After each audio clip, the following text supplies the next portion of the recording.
오늘이 고난주간 무슨 요일이죠? 수요일입니다. 성경은 고난주간 수요일에 대해서 사실은 침묵을 지키고 있는 것처럼 보입니다. 월요일이나 화요일에는 고난주간에 예수님이 이런 사역을 하셨다고 하는 것이 복음서에 자세히 기록이 되어져 있는데, 수요일 날만은 예수님이 이제 어떤 사역을 하셨는가에 대해서 복음서가 그렇게 자세하게 기록을 하고 있지는 않습니다. 근데 한 가지 쭉 복음서 읽으면서 수요일에 적어도 이 사건은 일어나지 않았는가라고 우리가 그렇게 해석을 해서 끄집어낼 수 있는 사건이 하나 있습니다. 그것이 바로 뭐냐면 예수님의 머리에다가 뭘 부어드리는 사건 기억나시죠? 향유를 부어드리는 사건. 그 사건이 마태복음, 마가복음, 누가복음, 요한복음 모두 이제 네 복음서에 다 기록이 돼 있는데, 이게 그 본문을 딱 이렇게 꺼내놓고 똑같이 딱 이렇게 본문을 네 개를 꺼내놓고 나서 읽어보시면 차이가 있습니다. 누가복음 같은 경우에 있어서는 이제 7장에 나오잖아요. 이미 이제 우리가 누가복음의 말씀을 통해서 읽었으니까 누가복음 7장에 보시면은 어디냐면 시몬은 시몬인데 바리새인입니다. 바리새인 시몬의 집에 초청을 받아서 그 집에 있을 때에 죄가 많은 한 여성이 향유 옥합을 가지고 와서 예수님이 어디에 붓느냐면 발에다가 붓습니다. 그리고 이제 머리로 그 발을 씻겨드리는 그 장면, 그게 이제 누가복음이에요. 근데 요한복음에 가서 보시면은 그 장소가 어디냐면 나사로, 마르다, 마리아가 있는 동네입니다. 그 동네에 가서 예수님이 계시는데 누가 옥합을 가지고 오느냐면 마리아가 가지고 옵니다. 누가복음에. 그래서 마리아가 가지고 와서 예수님이 어디에 붓느냐면 발에다가 붓습니다. 그 다음에 이제 마태복음하고 마가복음을 보시면 장소가 어디냐면 시몬은 시몬인데 나병 환자였던 시몬입니다. 그러니까 누가복음에서는 바리새인 시몬, 마태, 마가에서는 나병 환자였던 시몬. 시몬은 시몬인데 다르다 그 말이에요. 이제 거기에서는 어떤 한 여인입니다. 누가복음에서는 죄가 많은 한 여인이었다. 마태, 마가에서는 그냥 한 여인이었다. 그렇게 나와요. 여러분, 달라요, 같아요? 같으면서도 다르면서도 같으면서도 그런 거예요. 그래서 이제 어떠한 여인이 향유 옥합을 가져와서 어디에 붓느냐면 마태하고 마가에서는 머리에다가 붓습니다. 그러니까 누가복음하고 요한복음에서는 발에다가 붓고요, 마태복음하고 마가복음에서는 머리에다가 부어요. 그래서 이제 그 향유 붓는 사건이 일어나는데, 그것을 바라보는 제자들이나 주변 사람들이나 가룟 유다의 반응이 성경에 기록이 되어 있습니다. 거의 대부분 똑같아요. 반응은 왜 허비하느냐, 막 분을 내고 화를 내는 모습이 그렇게 기록이 되어져 있고, 거기에 대해서 예수님은 어떤 반응을 보였는가? 저가 내게 좋은 일을 했다. 그래서 공통적으로 이 향유 부음의 사건에서 등장하는 예수님이 하시는 단어 하나가 있습니다. 바로 뭐냐면 내 장례식을 준비했다. 이게 마태, 마가, 누가, 요한복음에 똑같이 나오는 단어입니다. 저 여인은 내 장례식을 준비했다. 마가복음 같은 경우에 있어서는 이 복음이 증거되는 모든 곳에 이 여인의 행한 일도 말하여 저를 기억해라. 그 단어까지 쓰고 있습니다. 여러분, 기억하라라고 하는 말, 이 remember라고 하는 이 말을 어디에 쓰냐면 딱 한 군데 써요. 어디에서 쓰느냐면 성찬식 우리에게 주실 때 나를 기념하라. 그 기념이라는 말이 remember, 기억하라 그 말이에요. 그 단어를, 그 여인이 행한 일을 마가복음에서 기록할 때 그 단어를 거기다가 쓰는 거예요. 왜 그랬을까? 이 향유를 붓는 이 사건하고 예수님의 장례식하고 무슨 관계가 있는가? 그리고 그 사건을 왜 예수님은 복음이 증거되는 장소에, 그게 사실은 예수님의 오더입니다. 명령입니다. 복음이 증거되는 모든 곳에는 이 여인이 행한 이 일, 이걸 너희들은 기억해라. 이게 예수님의 명령이거든요. 그러면 그 사건이 그렇게까지 큰 의미성을 가지고 있는 사건인가 라고 하는 문제입니다. 우리가 뭘 느낄 수 있느냐면 예수님이 기회가 있을 때마다 제자들에게 뭘 그들에게 말씀을 하셨느냐면 내가 장차 대제사장과 서기관과 바리새인들에게 죽음을 당하여 십자가에 죽고 그리고 사흘 만에 내가 어떻게 하리라 살아내리라. 이것을 예수님이 이제 3번 이야기하세요. 이야기를 하는데 그 말을 들은 제자들이 말귀를 못 알아들어요. 참 답답한 심정을 우리가 보험서 읽으면서 느끼는 겁니다. 예수님은 십자가를 말씀을 하시는데 야고보와 요한은 와서 아이 주님 예루살렘 올라가서 한 자리 차지하면 나 우측 좌측 우리한테 주세요. 심지어 어머니까지 통원을 해서 이 제자들의 모습이 말이죠 우리에게 뭘 보여줬냐면 참 거시기하다. 어떻게 그렇게 예수 그리스도에 대해서 모를까 그 생각이 들 정도로 이 제자들이 예수님의 말씀을 그들이 한 번도 아니고 두 번도 아니고 3번씩이나 들었음에도 불구하고 완전히 영적으로 지금 막혀 있습니다.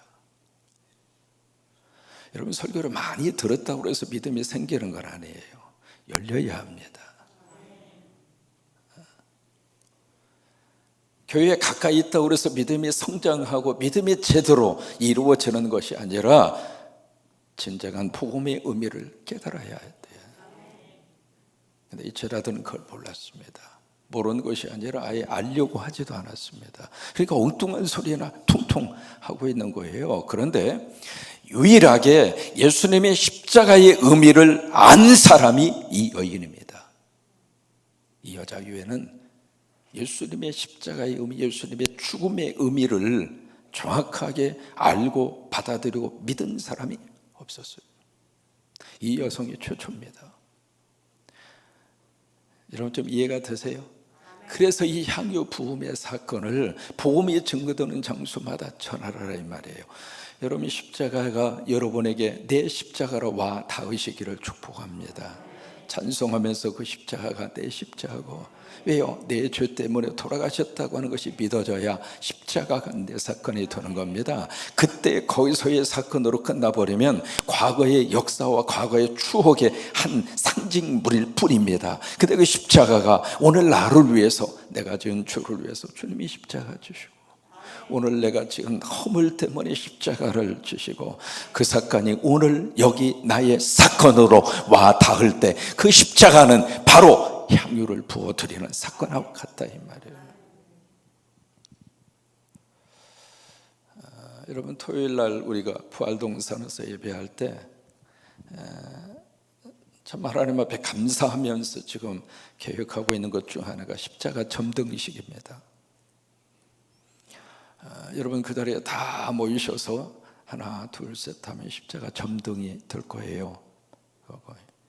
그 이제 부활동산 가장 꼭대기에다가 거기다가 10m짜리 철탑을 세워서 2m짜리 십자가를 세웠습니다. 그 십자가가 거기에 이제 고개를 넘나 들면서 나름대로 사람들의 생각을 해볼 수가 있겠죠. 부활동산, 이게 묘지구나. 교회에서 운영하는 묘지인가 보다. 그런데 그 묘지 위에 빨간 십자가가 켜져 있는 거예요. 그렇게 기도합니다. 하나님, 이곳을 지나드는 사람마다 저 십자가가 그들의 십자가가 되게 하옵소서. 이 여인만 예수님의 십자가의 의미를 알고 있었고 고백한 겁니다.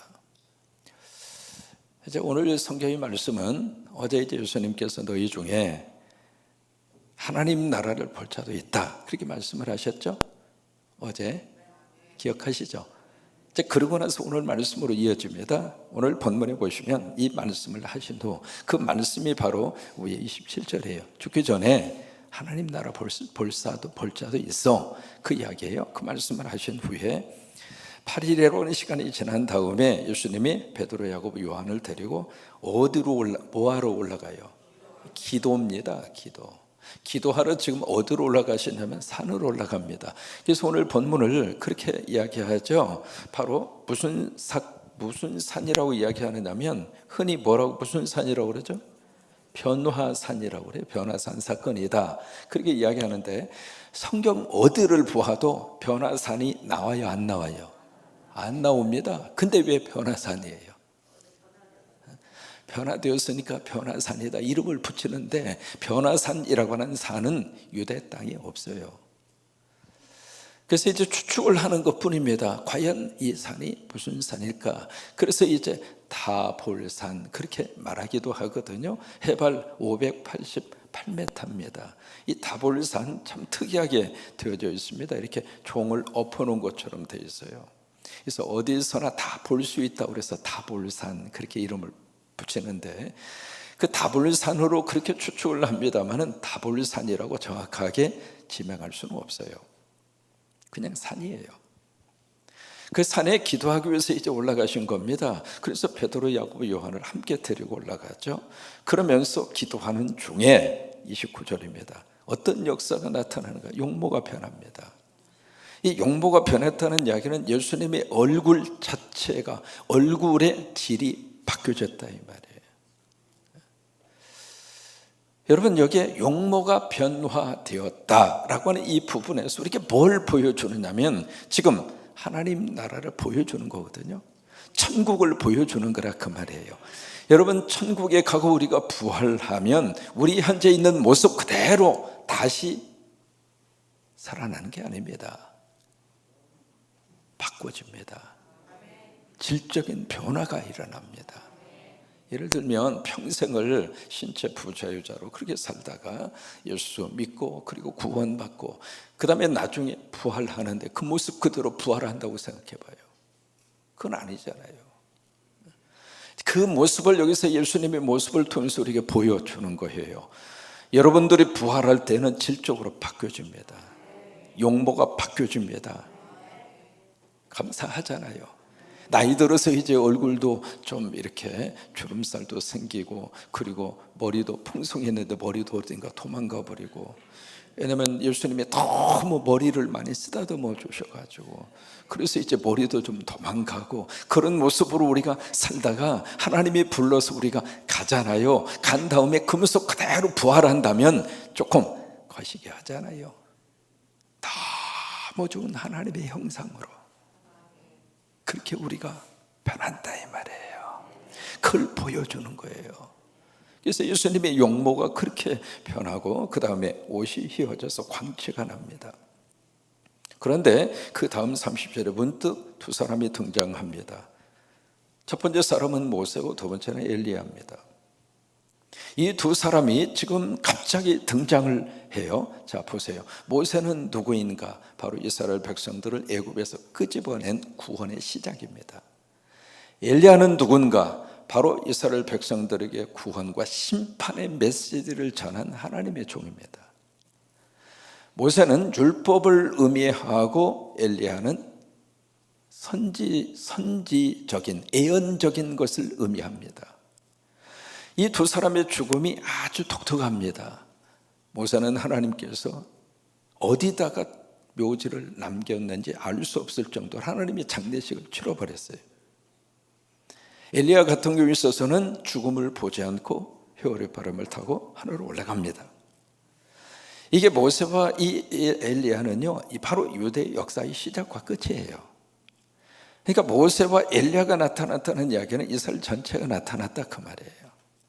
그래서 이 두 사람이 딱 등장을 해서 예수님과 함께 지금 말을 하고 있습니다. 그래서 31절 말씀에 보면 여기 영광 중에 나타나사, 누가 나타났는가? 모세와 엘리야예요.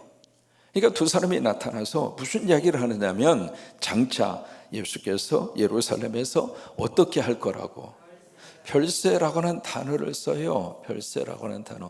이 별세라고 하는 말을 지금 누가 썼는가? 모세와 엘리야가 한 겁니다. 모세와 엘리야가 지금 이야기하는 거예요. 아, 예수님이 조금 있으면 예루살렘에서 별세하실 거야. 그걸 모세와 엘리야가 지금 영광 중에 그 메시지를 전하는 거예요. 이 별세라고 하는 말을 히브리어로 뭐라고 되어 있느냐면 이 단어 영어로 좀 쓰겠습니다. 이 단어를 쓰고 있습니다. 엑소더스라고 하는 말을 써요. 엑소더스. 이 엑소더스가 바로 뭐냐면 출애굽이에요. 출애굽. 그러니까 모세와 엘리야가 장차 예수님이 엑소더스 하리라, 출애굽을 하리라, 별세하리라 라고 하는 그 메시지를 딱 전하는 거예요. 여러분, 별세가 무슨 뜻이에요? 떠난다는 뜻이에요. 떠난다. 다시 말해 죽는다 그 말이에요. 그것을 이제 모세와 엘리야가 영광 중에 그 메시지를 전합니다. 그런데 32절에 베드로하고 함께 있는 자들은 누구예요? 야고보와 요한이죠. 이 세 명의 제자들이 어떻게 졸아요? 졸아도 깊이 자빠져 자고 있어요. 그냥 이렇게 정도가 아니에요. 완전히 잠에 푹 빠진 거예요. 왜 성경은 그냥 졸았다 그렇게 써도 참 미안하고 창피하고 그러잖아요. 근데 왜 여기 깊이 졸았다고 구태여 써야 할 이유가 뭐가 있을까? 바로 제자들의 영적 상태예요. 그러니까 깊이 졸다가 갑자기 딱 깬 거예요. 왜? 빛이 팍 비치고 영광의 광채가 비치니까 하고 갑자기 졸다가 꼬부리고 졸다가 갑자기 무슨 성광 같은 빛이 팍 비치면 나도 모르게 빠닥하면서 정신이 들면서 졸음이 깨잖아요. 바로 그런 상황입니다. 딱 보니까 예수의 영광과 함께 선 두 사람을 딱 본 거예요. 여기 예수의 영광입니다. 이게 바로 천국에서 우리에게 주어지는 하나님의 축복입니다. 예수의 영광, 그 영광이 딱 보이고 그리고 두 사람이 함께 선 것을 딱 봅니다. 그런데 33절에 무슨 일이 일어나고 있느냐면 이 두 사람이 막 가려고 그래요. 모세와 엘리야가 막 떠나려고 그러니까 이 베드로가 다급한 거예요. 가면 안 되는데. 왜요? 모세가 어떤 사람이에요? 엘리야가 어떤 인물이에요? 그 사람이 눈앞에 있는데 이분들이 막 떠나려고 그래. 그러니까 베드로 입장으로서는 가시면 안 되는데 다급한 그런 마음이 들었어요. 다급한 마음이 딱 들으니까 뭐라고 딱 이야기하면 예수님 주여 우리가 여기 있는 것이 좋사오니 우리가 뭘 지어요? 초막을 짓자. 초막이라고 하는 단어를 연상을 합니다. 왜 초막이라고 하는 말을 연상했을까? 이것 때문에 그런 거예요. 이것 때문에. 우리말로는 별세라고 들립니다마는 여기에 베드로 교회는 히브리어 엑소더스라고 하는 말이 들린 거예요. 출애굽. 그러면 그들에게는 초막이에요. 그래서 초막셋을 지어서 하나는 예수님을 위해서, 하나는 모세를 위해서, 하나는 엘리야를 위해서 하십시다. 두 가지 면에 있어서 큰 착각을 하고 있습니다. 첫째, 영광을 기념하는 기념관을 짓자는 거예요. 여러분, 하나님이 이 땅에 오셔서 어떤 역사를 일으키시고 하나님의 거룩한 능력을 행하셨을 때 인간은 그것을 그냥 붙들고 거기다가 기념관 지어놓고 기념관 안에 그냥 머물러 있기를 원해요. 믿음은 명사로 머무르면 안 됩니다. 믿음은 움직여야 합니다. 은혜 받으시고 여러분 은혜 받은 거 그대로 가슴에 간직하시면 기념관이나 짓는 거나 마찬가지예요. 은혜 받으시고 움직이세요. 은혜 받은 것이 있으면은 가정에 가셔서 조금이라도 그렇게 사십시다. 아멘도 안 하셔. 그게 은혜라 이 말이에요. 은혜를 어떤 개념화 시켜서 그것을 마치 기념관을 딱 지어서 거기 딱 모셔놓고 이런 일이 있었지? 그게 아니라 이 말이에요. 두 번째, 지금 베드로가 어떤 지금 잘못을 범하고 있는가? 예수님을 모세와 엘리야처럼 동급으로 취급하고 있습니다. 여러분, 예수님이 모세와 엘리야하고 같아요?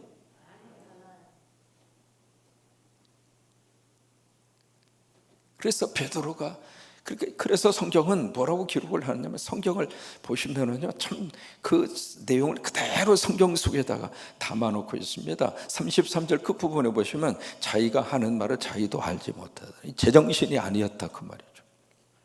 자기가 말을 해놓고도 내가 무슨 말을 했는지조차도 지금 몰라요. 완전히 그 상태 속에서 베드로가 이 말을 한 겁니다. 그러니까 33절 35절에 구름이라고 하는 단어가 3번 나옵니다. 이 구름이라고 하는 것은 하나님의 임재예요. 그래서 우리가 예배 가운데 성령으로 오시는 것처럼 그 당시에는 구름으로 성전에 가득 차신 거예요. 구름이라고 하는 말이 3번 나오면서 35절에 구름 속에서 소리가 납니다. 뭐라고 소리가 나는가? 이는이 누굽니까? 예수 그리스도는 나의 아들, 곧 택함을 받은 자. 무슨 얘기예요? 모세와 엘리야와 예수 그리스도를 구별하시는 겁니다. 우리가 이게 예수 그리스도에 대해서 누구인가, 어제도 말씀드렸습니다마는 이 내용이 믿음 생활하면서 계속 던져야 되는 질문입니다. 예수님이 누군가? 거기에 대한 개념이 흔들리니까 예수님을 마치 귀신처럼 생각하는 사람이에요. 예수님을 마치 위대한 성인의 한 멤버의 사람으로 생각하고 끝나는 경우가 있고, 예수님을 마치 내 병이나 고쳐주는 치유자 정도로만 생각하는 경우가 있고, 예수님을 마치 내 문제를 해결해 주는 도깨비 방맹이처럼 생각하는 경우가 있고, 왜 그런 일들이 계속 벌어지고 있는가? 예수님에 대한 이해가 부족하니까 그래요. 여러분에게 있어서 예수 그리스도는 누굽니까? 베드로조차도 예수님을 모세나 엘리야처럼 생각했다 그 말이에요. 베드로가 그랬으니까 우리는 오죽하겠어요. 그래서 계속 우리가 말씀 속에 들어가서, 저는 모르겠어요, 설교 가운데 저는 강의 설교가 꼭 필요하다고 생각하면서 목회했어요. 왜냐하면 말씀 속에 들어가지 않으면, 그래도 말씀도 이게 성경을 처음부터 끝까지 체계적으로 말씀의 깊이 속에 들어가지 않으면 참 사람은 묘해요. 자기가 보고 싶은 것만 봐요. 아니, 그렇게 될 수밖에 없어요.